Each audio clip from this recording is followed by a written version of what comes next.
Good morning. All right. I want to say good morning to everyone. It is December 28th. We are in between Christmas, Hanukkah. Hanukkah, Christmas, Kwanzaa, then the New Year, right?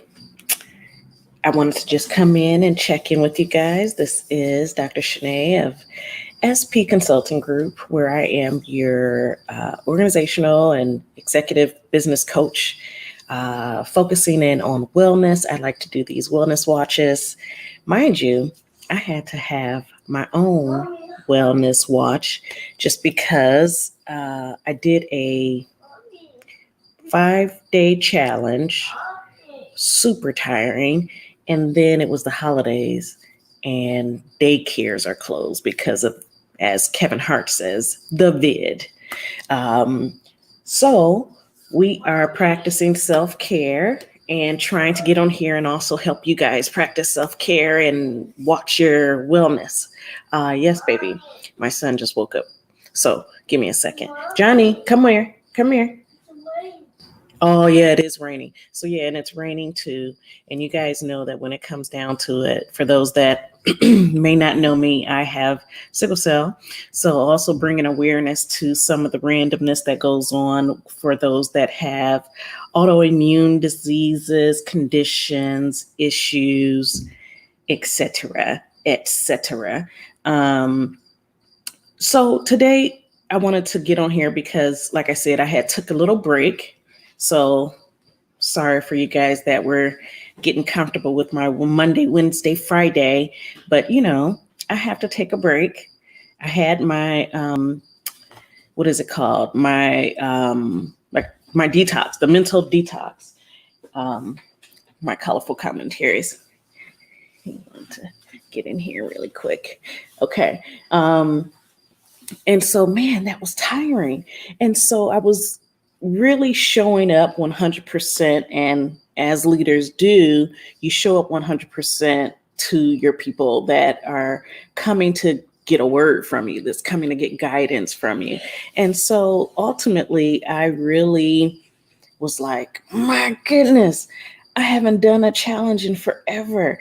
And there you go. Energy zapped, then the holidays, all of that. But I wanted to get on here basically to make sure that you guys are continuing to do self checks. Now, we've been dealing with this pandemic a long time. And what I'm finding, as I use a lot of times, like I said, my daily devotion, but also I use instances of um, reoccurring themes in my work with clients. And one of the themes that has come up that I don't even think too many people were paying attention to was how stress is getting some of us to a place of the I don't care zone. Okay. And the I don't care zone is really like, you know what? If these people can't deal, then they need to go on about their business. Like, we don't need them here. Or you have a response where it's like, I really don't want to deal, so let them do whatever they want to do. That's another one. Some of you are like, I don't want to deal, so I'm about to close my door. If I'm working from home, I'm going to check them emails and get with people after hours because I really don't want to deal with the mess. So you're basically not showing up your best self because you're stressed as well. So one thing that I wanted to stress is that you can't stop checking yourself. You can't stop your self-care efforts, period. You just can't, and you shouldn't. You want to continue to do that self-check of, am I stressed? Am I like now becoming a little bit aloof and disconnected and disengaged and dissociating from people? You want to check yourself because sometimes when you're doing that, the people that are watching you are ultimately as we know, getting their cues from you. But then in their own space, in their own mind, in regards to stress, they think that that's okay to do as well, when it's not healthy. What is the healthier thing to do is make sure that you have these conversations. Have conversations with those that you feel are confidants, those that you feel are people that you can trust, whether it's a partner, whether it's a friend, whether it's a relative. What you want to do is have a conversation about, how have I been doing? If you're at that point where you're like, I didn't even notice that I was doing that, or I noticed I was doing it, but I'm not sure what to do, have a conversation with those that you trust and say, hey, how is this coming off? Or in situations where you have to make a decision and you don't have to make it like right in that moment, go to your trusted advisor. You may even have a set designated person that's your advisor on all things business, all things, your personal, which is good to have someone that knows both the business and you, or even is willing to learn who you are and how it relates to the work that you do, your personality style. So another example that I want to give is in this same discussion about knowing yourself and making sure that you're continuing to do your self checks, is that for some of you, you may be naturally someone that is, I'll say, for lack of better terms, introverted.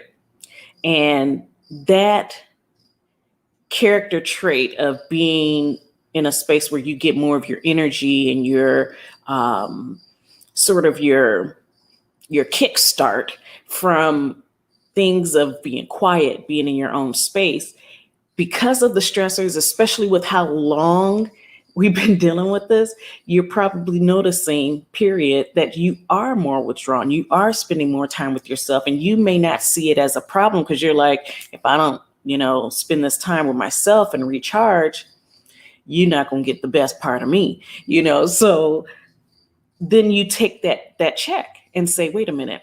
So what can I do? How can I engage the people that are following me? Whether it's, again, your family, you're the leader of your family, whether it's you're the leader of an actual organization. I don't want to say actual, because I think the family unit is an institution as well.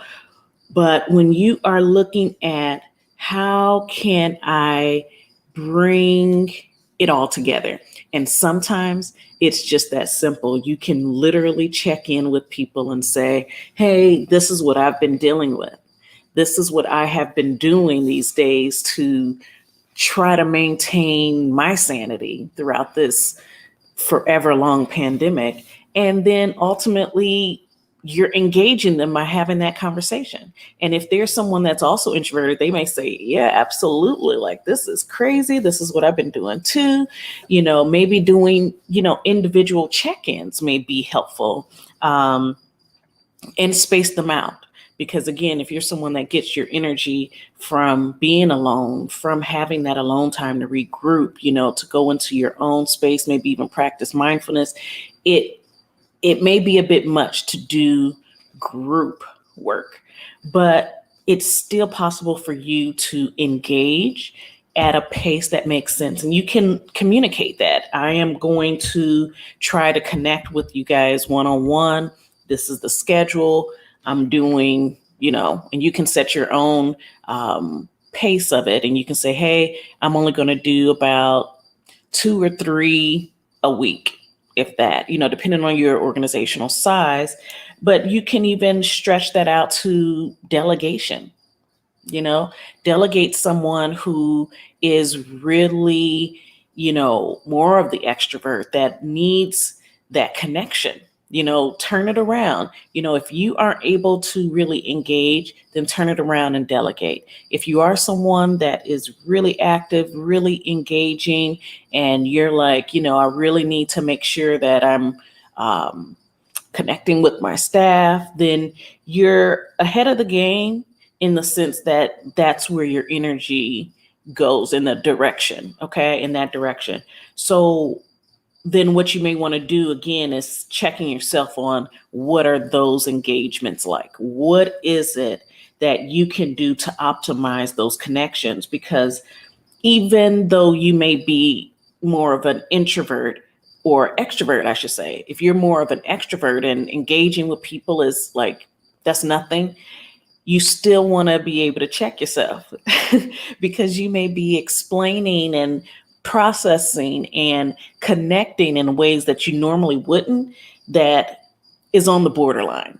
And when I say borderline, it's like you're not really being toxic, but you aren't being helpful either because you're experiencing stress responses, you know? So you may want to consider having, again, those conversations sort of pivot a little bit to have um, maybe even a regular cyclical check in so that you can offer support, but also ask for how are you doing? You know, like you don't have to wait for your um, performance appraisals, the mid-year review. You shouldn't wait on that. It should be an ongoing living conversation and process. And so what you can do is, again, not wait on that, not wait on a formal like 360 or any of those assessments to see how you're doing as a leader. But what you can do is engage in the conversation. And so, like I said, even if it's not that you're working in a business or an office and you're leading colleagues, but say you're leading a group of friends or leading whoever, you want to have that dialogue. So again, today is just about check yourself. I had to check myself, hence why I sort of took a few days off from getting up and doing the lives. But I just wanted to check in with you guys this week. So this is Monday. I might come back on Wednesday. I've been trying to really honor the self-care journey that I'm on and practicing what I preach. And so I have been taking some time off, especially, like I said, because the daycares have closed again, at least temporarily until after the new year. And we'll see how that goes as far as contagion of the virus. So, all right. I think that was it for today. If there's anything else, I'll share with you guys on Wednesday. If I'm not here on Wednesday, taking care of myself, doing my own self check and spending time with the little guy. So I'm going to get a regular beat after the holidays. But yeah, make sure you guys are continuing to do your self check. There are plenty of assessments out there online that you can do. Don't hesitate to use them, even if you're like, that's just the starting spot, like the first step towards seeing, are my gut feelings really telling me something? It's possibly that is true. So you guys have a great day. Happy holidays from SPCG. And again, this is Dr. Shanae of SP Consulting Group, your your organizational and business coach and strategist for organizational transformation and wellness and all that good stuff. I didn't get to get my coffee, so I will see you guys later and take care. Happy holidays. Happy New Year. All right. Bye-bye.